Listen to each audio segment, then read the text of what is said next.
오늘 주시는 말씀 빌립보서 2장 5절에서 8절까지 말씀 읽어드리겠습니다.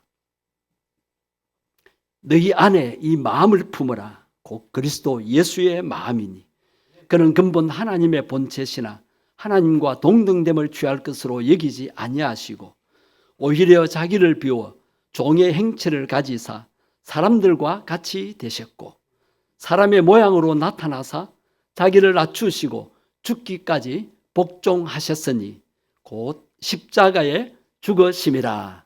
아멘.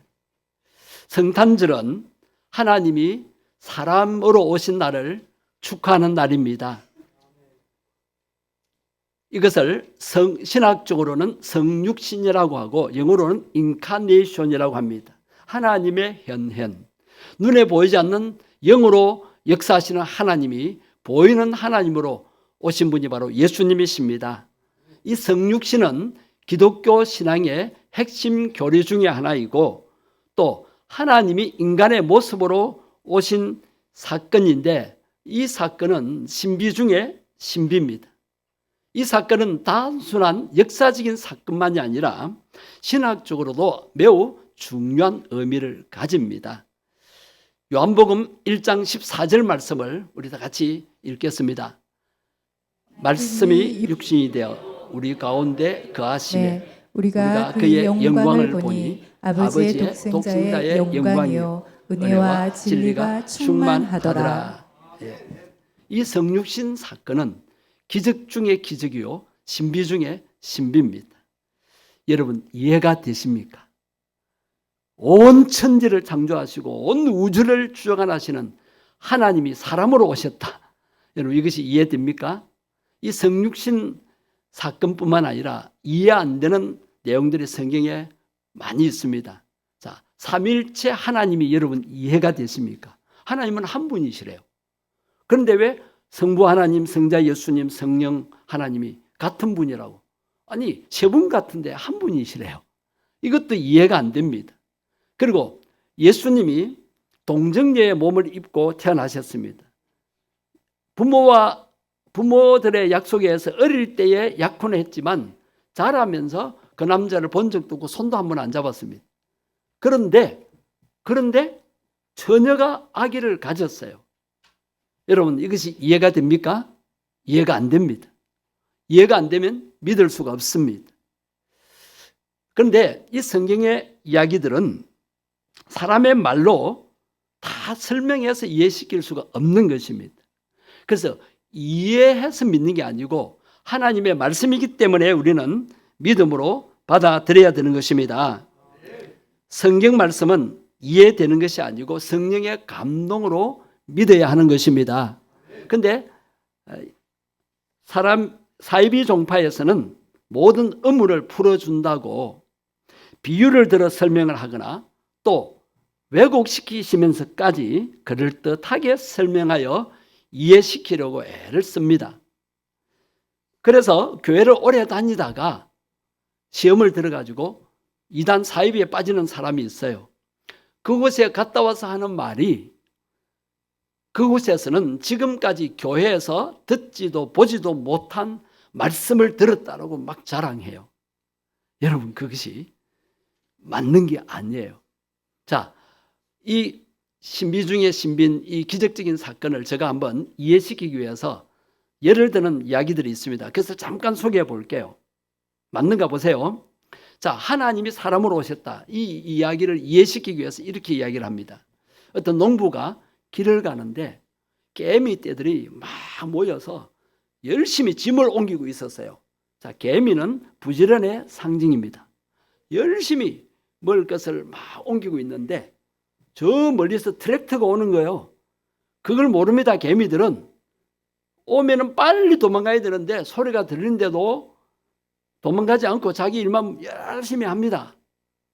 어떻게 해요? 농부가 이 개미들을 살려야 되는데 개미들아 도망쳐라 해도 못 알아들어요. 어떻게 하면 좋아요? 그때 이 농부가 크리스찬이었어요. 교회 다니는 성도인데 이때 성육신의 의미를 깨달았다고 하는 거예요.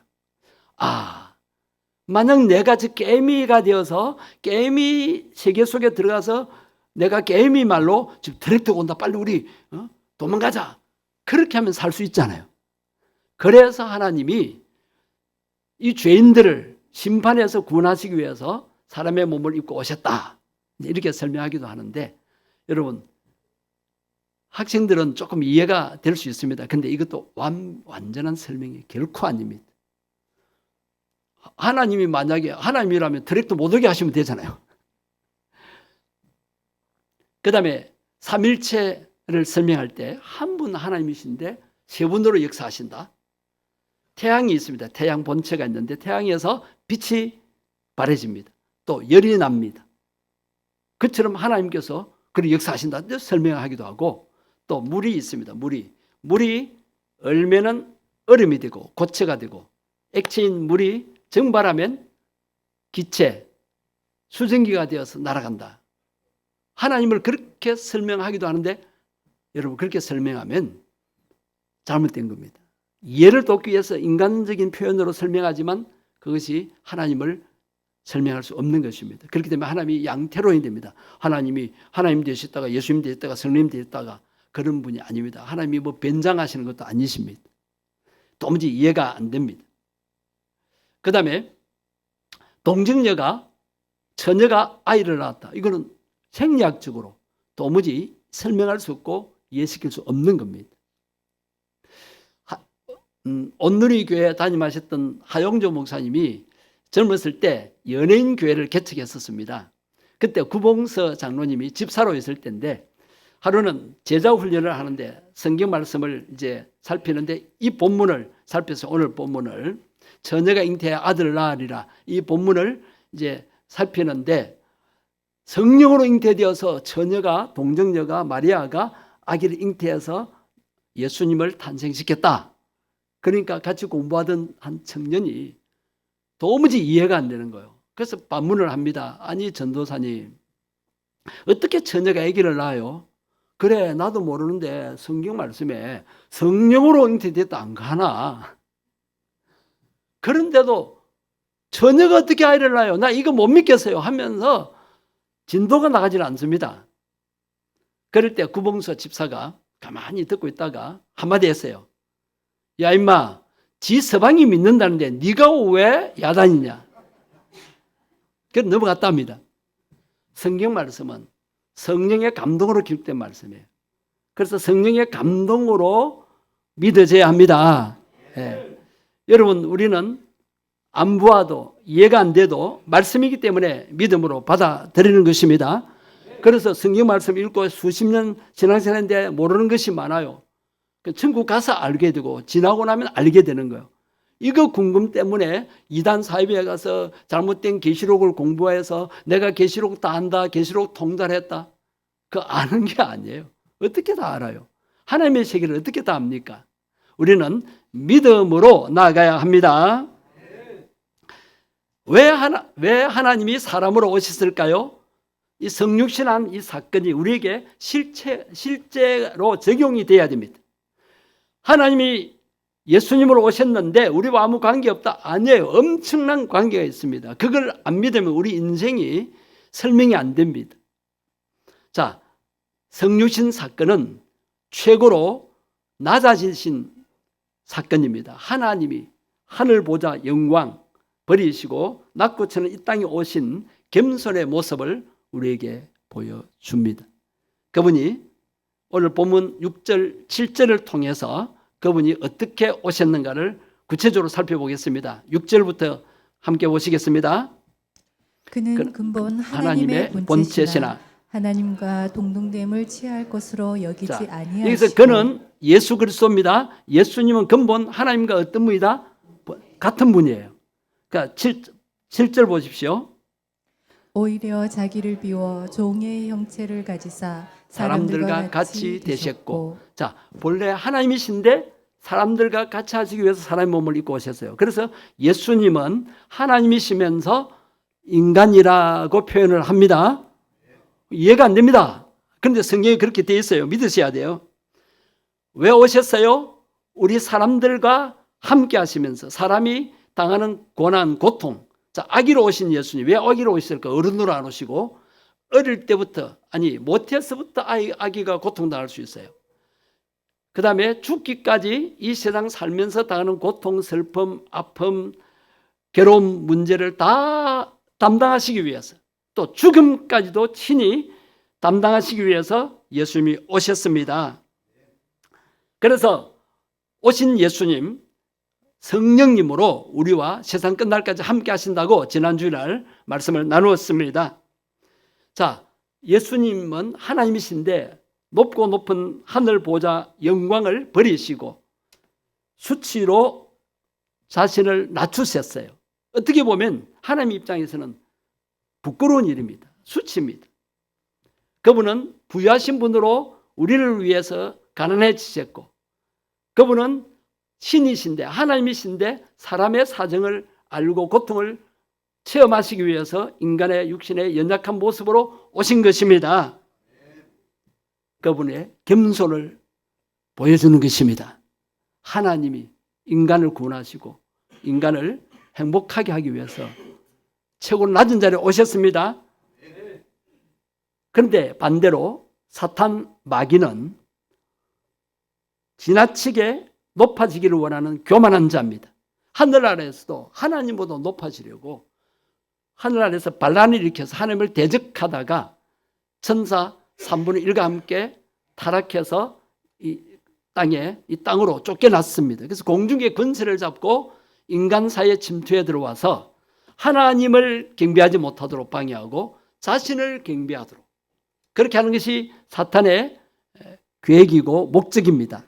그래서 우상 숭배하게 하고 권력을 잡은 정치 지도자의 마음의 역사에서 백성들을 억압하고 자기가 군림하려고 합니다. 이런 것이 역사적으로 계속되어 왔습니다. 그래서 마귀를 닮은 사람은 지나치게 교만합니다. 명예욕이 지나칩니다. 우리가 명예욕이 좀 있을 수 있어요. 지나치게 명예욕에 집착하고, 그 다음에 권세욕에 사로잡힙니다. 권세를 잡기 위해서는 막 사람을 막 수백 명, 수천 명을 죽입니다. 역사적으로 그런 독재자들이 있었습니다. 탐욕에 사로잡힙니다. 그리고 사이비 교주들은 명예욕, 또 권세욕, 탐욕에 사로잡혀서 사람들을 속입니다. 그가 가야 할 지옥으로 사람들을 이끌고 갑니다. 이 땅에서 잠시 사는 동안에 부귀 영화를 누리기 위해서. 마귀를 닮아 그렇습니다. 그러나 예수님을 닮은 우리 성도들은 겸손하고 자기를 낮출 줄 알고 남을 배려하며 남을 높이며 사는 자들입니다. 사람들은 더 높이 올라가는 것을 원합니다. 또 다른 사람들 앞에서 자기를 과시하기를 좋아합니다. 이게 사람의 타락된 본성입니다. 여러분, 사람들이 왜 전쟁을 일으킬까요? 땅을 더 차지하고 재물을 탐하고 더 높은, 더 강한 권력과 강력한 힘을 가지기 위해서입니다. 마귀를 닮아서 그렇습니다. 이 세상에서 일어나는 수많은 갈등, 분쟁, 싸움 속에는 이러한 인간의 욕망이 도사리고 있는데 이 욕망을 마귀가 주는 것입니다. 거기에 여러분 넘어가면 안 됩니다.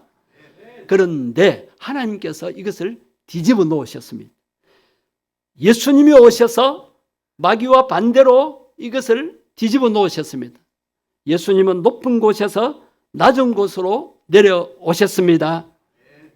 그래서 우리 성도들은 예수님을 본받아서 낮아지고 겸손해져야 합니다. 그리스도인의 특징, 저분 참 겸손하다. 저분은 남을 배려할 줄 안다. 남을 생각하구나. 이 모습을 보여줘야 예수 믿는 사람의 모습입니다. 우리 성도들은 이런 설교를 하면은 별로 안 좋아하는 것 같아요. 높아지면 존경받고, 내가 낮추면은 무시당하고 바보 취급당하는데 그런 말을 합니다. 그렇지 않습니다. 하나님의 약속의 말씀을 믿으십시오. 우리가 하나님 앞에서 나 자신을 낮출 때 사람들 앞에서 나 자신을 낮출 때 하나님께서는 우리를 높여주신다고 약속하셨습니다. 오늘 본문의 9절 말씀이 그렇습니다. 한번 보세요. 9절 말씀. 이름으로 하나님이 그를 지극히 어떻게 높여? 지극히 높여. 보통 높인 게 아니에요. 내가 높아지는 것 이상으로 하나님이 지극히 높여주십니다. 예수님을 최고 낮아지신 예수님을 지극히 높여주셔서 모든 이름 위에 뛰어난 이름을 주셨습니다. 주님이 되시게 하시고 만왕의 왕이 되게 하셨습니다. 사람의 욕망은 사탄을 닮아 높아지려고만 합니다. 성도들은 하나님과 말씀 앞에서 낮아지도록 해야 합니다. 야고보서 4장 10절 말씀을 보십시오. 야고보서 4장 10절. 주 앞에서 낮추라. 그리하면 주께서 너희를 높이시리라. 누가 높이세요? 주님이 높이십니다. 사람은 나를 무시하고 안 알아줄 수 있습니다. 그러나 계속 주님을 의지하면서 겸손할 때 누가 안 알아줘도 여러분 섭섭병이 걸리지 마십시오. 누가 알아주세요? 하나님이 알아주십니다. 한 군데 더 보시겠습니다. 베드로전서 5장 6절입니다. 그러므로 하나님의 능하신 손 아래서 겸손하라. 때가 되면 너희를 높이시리라. 우리가 겸손할 수 있는 것은 하나님의 능력의 손을 믿기 때문입니다. 하나님을 경외할 때 하나님 우리를 높여주시고 우리 자손들을 높여주신다고 약속하셨습니다. 그 다음에 성육신은 고난과 죽음을 담당하시기 위함이셨습니다. 사람이 제일 고통당하는 것이 고난입니다. 또 죽음입니다. 이것만 없으면 살만한데 그런데 우리 인생살이에 고난이 있습니다. 아픔이 있고 슬픔이 있고 속상하는 것이 있고 괴로운 것이 있습니다. 그리고 마지막에 죽음이 기다리고 있습니다. 이 문제를 해결해 주시기 위해서 예수님이 오셨습니다. 예수님이 십자가의 고난을 겪으시면서 우리가 당할 고난을 다 담당하셨습니다. 죽음까지도 직접 예수님이 다 당하셨습니다. 그래서 예수님을 믿는 사람은 고난 가운데서도 평안을 누리게 되고 고난이 고통으로 끝나지 않고 위로와 유익과 축복을 누리게 되는 것을 경험합니다. 예수 믿는 것 때문에 욕 들어먹고 손해본 거 하나님이 다 갚아주십니다. 하나님이 보상해 주실 때는 본전만 아닙니다. 30배, 60배, 100배로 갚아주십니다. 빌립보서 오늘 본문 2장 8절 말씀 한번 보십시오. 8절 말씀 같이 보시겠습니다. 사람의 모양으로 나타나사 자기를 낮추시고 죽기까지 복종하셨으니 곧 십자가에 죽으심이라. 예수님의 이 낮아지심이 우리에게 어떤 축복을 주시는가 보십시오. 예수님이 이렇게 낮아지시고 죽기까지 십자가에서 복종하시면서 자기 생명을 바치셨어요. 그것 때문에 우리가 구원받은 것입니다. 예수님 믿으면 죽어도 다시 삽니다. 아파도 낫습니다. 가난해졌다가도 부유해집니다. 낮아지고 무시당했다가도 하나님이 높여주셔서 영광받게 해주십니다. 그것 때문에 예수 믿고 신앙생활을 하는 것입니다.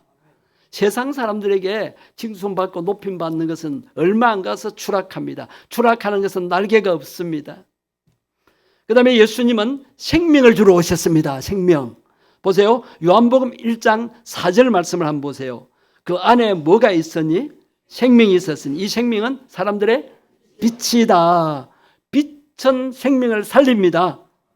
식물이나 동물이 빛이 비추지 않으면 죽습니다. 그래서 생명을 살리기 위해서 예수님이 빛으로 생명으로 오셨습니다. 아니 십자가에서 그 생명을 우리를 위하여 내어주셨습니다. 그래서 예수 믿는다는 것은 예수 생명을 받아들이는 것입니다. 예수님이 십자가에서 생명의 피, 붉은 피, 보혈을 흘리셨습니다. 그래서 우리가 교회 종탑에 높이 달린 십자가가 붉은색인 이유는 예수님의 흘리신 보혈을 상징하기 때문입니다. 그래서 예수 믿는다는 것은 예수님의 피를 믿는 거고 예수님의 생명을 받아들이는 것입니다. 그래서 우리는 죽어도 예수 생명으로 영원히 살게 되는 것입니다. 그 다음에 예수님은 참 빛으로 오셨습니다. 요한복음 1장 9절 말씀을 한번 보십시오.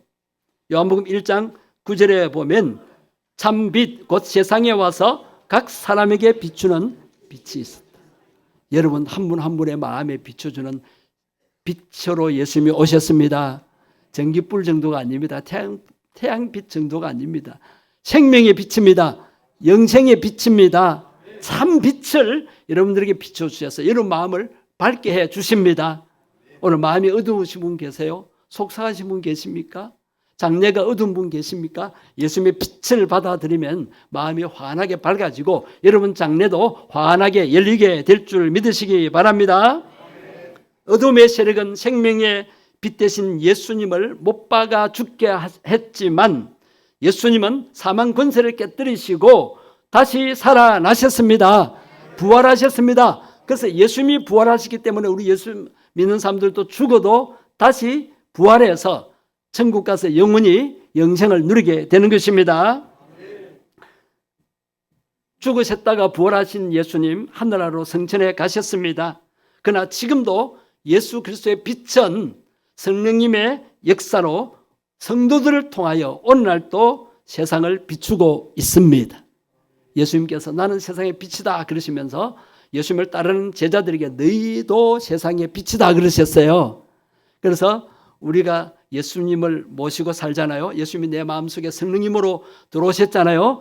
세상 나가서 살아갈 때 내 안에 계신 성령님이 빛으로 내 인격을 통해서 내 삶을 통해서 빛을 비추시기를 원하십니다. 그래서 세상 사람들이 우리를 보고 예수님을 발견할 수 있어야 돼요. 그게 예수 믿는 사람의 모습입니다. 교회에서만 거룩한 채, 교회에서만 천사인 채 그러면 안 됩니다. 세상에 나가서 세상 사람들과 다른 예수 믿는 자의 모습, 예수님의 인격, 예수님의 마음, 예수님의 성품을 드러낼 수 있어야 됩니다. 예수 믿기 전에 욕심, 그 다음에 내 이기주의 그런 성품, 성격을 나타내면 안 됩니다. 별것 아닌 것 같고 불신자하고 싸우지 마십시오. 그러면 천국 가는 문을 막는 것입니다. 별것 아닌 일 가고 사람과 다투지 마십시오. 그것 때문에 예수님이 그 상대방이 예수 믿기 싫어합니다. 내가 전도도 못하면서 그 사람을 천국 못 가도록 방해해버리면 그 책임을 우리에게서 물으신다고 하셨습니다. 예수 믿는 사람은 예수님의 성품을, 예수님의 인격을 나타내야 됩니다. 마지막으로 예수님은 평안을 주러 오셨어요. 평안. 요한복음 14장 27절 말씀을 한번 보십시오. 평안을 너희에게 끼치노니 곧 나의 평안을 너희에게 주노라. 내가 너희에게 주는 것은 세상이 주는 것과 같지 아니하니라. 너희는 마음에 근심하지도 말고 두려워하지도 말라. 아멘. 예수님이 주시는 평안은 세상에서 얻는 평안과 다르다는 것입니다. 돈으로 살 수 없는 평안입니다. 이는 하늘의 평안입니다. 이 평안을 우리는 어떤 고난 가운데서도 누릴 수가 있는 것입니다. 이 세상은 탐욕이 가득 차 있습니다. 마귀가 역사하니까 사람들 마음에 탐욕이 가득합니다. 자기밖에 모릅니다. 별것 아니고 막 다툽니다. 싸웁니다. 또 전쟁을 일으킵니다. 그래서 우리 그리스도인들이 이 세상에 살 때 마음이 편치 않고 또 세상의 악의 그 모양을 보면은 마음이 어둡고 마음이 불안합니다. 불안해요. 그럴 때 우리에게 평안을 주시러 예수님이 오셨다는 사실을 믿으시기를 바랍니다. 그 다음에 성육신은 사랑의 표현입니다. 따릅니다. 무슨 표현이라고요? 사랑. 하나님의 사랑을 나타내시기 위해서 사람의 몸을 입고 오셨어요. 하나님이 하나뿐인 독생자 예수님을 우리에게 보내주셨습니다. 그 아들을 포기할 정도로 나 자신을 사랑하셨음을 믿으셔야 됩니다. 로마서 5장 8절 말씀을 한번 보십시오. 우리가 아직 죄인 되었을 때에 그리스도께서 우리를 위하여 죽으심으로 하나님께서 우리에 대한 자기의 사랑을 확증하셨느니라. 내가 죄인 되었을 때, 내가 하나님 앞에 감히 나아갈 수 없는, 별 볼 일 없는 사람이었을 때 그리스도께서 나를 위해 죽어주셨다는 거예요. 이것이 최고의 사랑, 무조건적인 사랑, 조건 없습니다.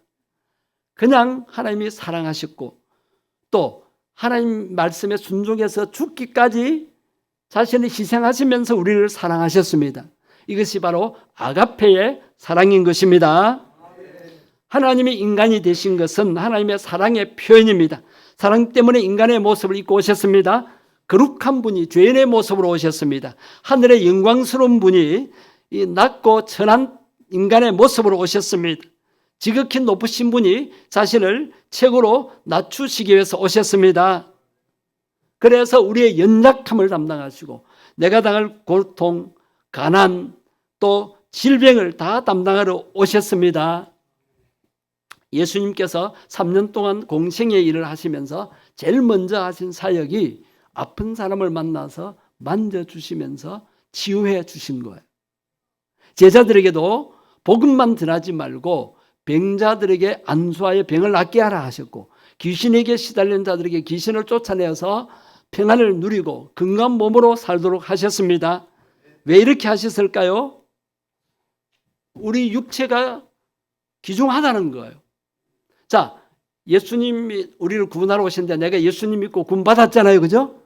그러면 하나님의 자녀가 되었고 천국 백성이 되었어요. 그럼 곧바로 천국 가면 좋은데 우리가 이 죄악 세상, 악한 세상, 마귀가 판을 치는 세상에 살아야 돼요. 그러면 건강해야 돼요. 건강해야 복음을 전하고 하나님 기뻐하는 선한 일을 행할 수 있고, 그 다음에 건강해야 우리가 부지런하게 세상의 삶을 살 수가 있습니다. 그런데 지난날 하나님이 건강 다 주셨어요. 근데 그 건강 가지고 뭐 했느냐? 내 욕망을 따라 살고, 내 욕심을 채우기 위해서 살고, 세상 명예의 권세를 따라 살고, 그렇게 열심히 살았는데 병이 올 수도 있습니다. 그럼에도 불구하고 예수님은 아픈 자를 치유해 주시기를 원하십니다. 그래서 다시 여러분 건강을 찾으시면 어떻게 사시겠습니까? 먼저 하나님의 나라와 의를 구하며 살 수 있겠습니까? 네. 그럼 하나님이 고쳐주십니다. 아니, 예수님이 고쳐주십니다. 예수님께서 나병 환자, 아무도 가까이 하지 않는 나병 환자에게 가까이 가셔서 그 진물나는 몸에 손을 대시고 고쳐주셨습니다. 앞을 보지 못하는 분, 듣지 못하는 분, 말하지 못하는 사람의 그 몸에도 손을 대셔서 고쳐주셨습니다. 우리가 인생을 살아가면서 우리를 좌절케 하고 낙심케 하는 일 중에 첫 번째가 뭘까요? 몸이 심하게 아픈 겁니다. 암 같은 불치병에 걸리는 것입니다. 나의 아픔은, 나의 고통은 아무도 알 수가 없습니다. 나 혼자 아픈데, 아프다 그래도 그 말을 듣는 사람이 내 아픈 걸 상상만 하지 느끼지를 못합니다. 그래서 누가 위로해도 위로가 안 됩니다. 여러분 제발 아프지 말고 사시기를 바랍니다. 내 몸이 어딘가 쑤시고 움직일 때마다 신경을 콕콕 찌르고 잠도 못 자고 고통을 당할 때가 있습니다. 그럴 때 우리는 정말 괴롭습니다. 그래서 예수님이 우리와 함께 하셔서 우리 고통을 나누어 지시고, 아니 십자가에서 이미 고통을 다 담당하셨다고 믿을 때에 그 아픔 고통 가운데서도 평안을 누릴 수가 있습니다. 여러분 아픈 거 여러분이 짊어지고 갈 짐이 아니에요. 예수님께 다 안 맡겨서 예수 이름으로 성령의 능력으로 치유받고 건강하게 회복되기를 바랍니다. 예수님이 가장 먼저 치유 사역을 하신 것은 사랑하는 그 자녀들이 아프지 말고 건강하게 살도록 하시기 위한 뜻이 있습니다. 치유받고 회복되라는 말씀입니다. 안식일에도 예수님이 병자들 고쳐준 것 때문에 바리새인들 유대인 지도자들에게 비난을 받았어요. 율법을 어겼다고. 그러나 예수님은 늘 율법을 넘어서시면서까지 안식일에도 고통받는 환자들을, 병자들을 고쳐주셨습니다. 오늘 주일날 예배 드릴 때 예배 정말 믿음으로 드리면요, 여러분 올 때 몸이 불편한 분 다 편안해질 것이고 아픈 분들 낫게 될 수 있습니다. 정말 예배 시간에 잡념에 빠지지 말고 그냥 행직적으로 앉아있지 마시고 찬송 믿음으로 부르고 기도에 아멘하고 말씀을 나에게 적용시키고 생명의 말씀을 받아들일 때 여러분의 정신적인 문제뿐만 아니라 육체적인 질병도 다 치유되는 줄 믿으시기를 바랍니다. 이제 말씀을 맺겠습니다. 우리 주변에 고통받는 사람들이 있다면 지나치지 말고 기도해 줘야 됩니다. 중보 기도해 주면서 서로 손잡고 기도해서 치유받도록 해야 합니다. 이것이 성육신의 하나님의 사랑을 나누는 것입니다. 새물교회 성도님 여러분, 오늘 또 새로 오신 새가족 여러분, 하나님께서 사람 되신 것을 믿으시기를 바랍니다. 그래서 그 성육신 육신을 입고 오신 예수님과 함께 우리가 살아가면서 삶의 치유와 회복을 경험하시기를 바랍니다. 성육신하신 예수님께서 내가 당할 고난을 대신 다 당하시고 내가 죽을 죽음까지도 대신 다 당하신 것을 믿으시기를 바랍니다. 그래서 대속해 주신 주님의 그 은혜와 사랑에 감사하며 날마다 감격 속에서 살아가시기를 바랍니다. 날마다 하나님의 자녀의 권세를 누리면서 사십시오. 천국 영생을 믿고 감사하면서 사명 감당, 즉 하나님이 제일 기뻐하는 영혼 구원에 힘쓰는 삶을 사시기를 주의 이름으로 축복합니다. 예수님이 사람으로 오신 그 때문에 우리가 놀라운 은혜와 축복을 누리며 살게 됩니다. 그것을 감사하면서 날마다 주님과 함께 살아가는 우리 삶이 복된 삶이 되도록 기도하십시다. 우리가 당할 고통, 죽음을 예수님이 다 당하신 것 감사하고 예수님이 낮아진 것 본받고 우리도 낮아진 겸손의 삶을 살게 해달라고, 그리고 예수님이 주신 생명력으로 또 참 빛과 평안을 내가 누리면서 그것을 세상 사람들과 나누며 살 수 있도록, 예수 믿는 내가 다른 사람들도 예수님 만나서 그런 삶을 살 수 있도록 우리 기도하십시다. 주의 이름 안 부르고 오늘 말씀 생각하면서 동성으로 잠시 기도드리겠습니다. 주여, 하나님 아버지, 오늘 말씀 감사합니다. 거룩하신 하나님이 사람의 몸을 입고 이 땅에 오셔서 우리 인생의 모든 문제를 다 담당해 주시고 고통의 문제, 질병의 문제, 또 여러 가지 불안의 문제, 어둠의 문제를 해결해 주시고 평안을 누리고 마음이 밝아지고 건강하게 행복하게 부유를 누리며 살 수 있게 하신 말씀에 감사드립니다. 이것을 실제 삶에서 그것을 누리며 살게 해 주옵소서. 예수님 때문에 평안을 누리고 생명력을 가지고 행복하게 살 수 있게 해 주옵소서. 이런 은혜를 주신 하나님 감사합니다. 예수님이 사람으로 오신 이 소식을 세상 사람들에게 나누어서 그들도 예수 믿고 구원받아 육체적인 질병에서 치유받고 마음의 평안을 누리고 가정이 행복하고 자손들까지 잘 되는 복을 누리도록 우리가 전도하게 하옵소서. 예수님 오신 소식을 전할 수 있게 해 주시옵소서. 거룩하신 하나님이 예수님의 모습으로 이 땅에 오신 것 감사합니다. 그 예수님 때문에, 예수님이 당한 고통 때문에 우리는 평안을 누리고, 예수님이 아프셨기 때문에 질병에서 치유받고, 예수님이 죽으셨기 때문에 우리는 죽음을 이기고 승리의 삶을 살 수 있게 하시는 것 감사합니다. 날마다 이 은혜 기억하고 감사 감격하면서 하나님의 자녀의 권세를 누리며 살게 해 주옵소서. 예수님이 주신 생명력으로 살게 하시고 참 빛을 받아들여서 우리 마음이 밝아지고 우리 가정이 밝아지고 또 예수님이 주신 평안으로 행복한 삶을 살게 해 주옵소서. 이것을 알지 못하는 사람들에게도 예수님을 전하여서 그들도 우리처럼 예수님 안에서 참 행복한 삶을 살 수 있도록 우리가 이 복음을 전하고 예수님을 자랑하게 해 주시고, 성탄절 예배 때에 그분들을 또 초청하여 예수님 만날 수 있도록 하게 해 주옵소서. 오늘 새로 오신 새가족들 마음에 예수님이 구주로 영접되어지고 그들 마음의 평화와 하늘의 빛이 참빛이 환하게 비치게 해 주옵소서. 우리를 구원하러 오신 주 예수님 이름으로 기도드립니다. 아멘.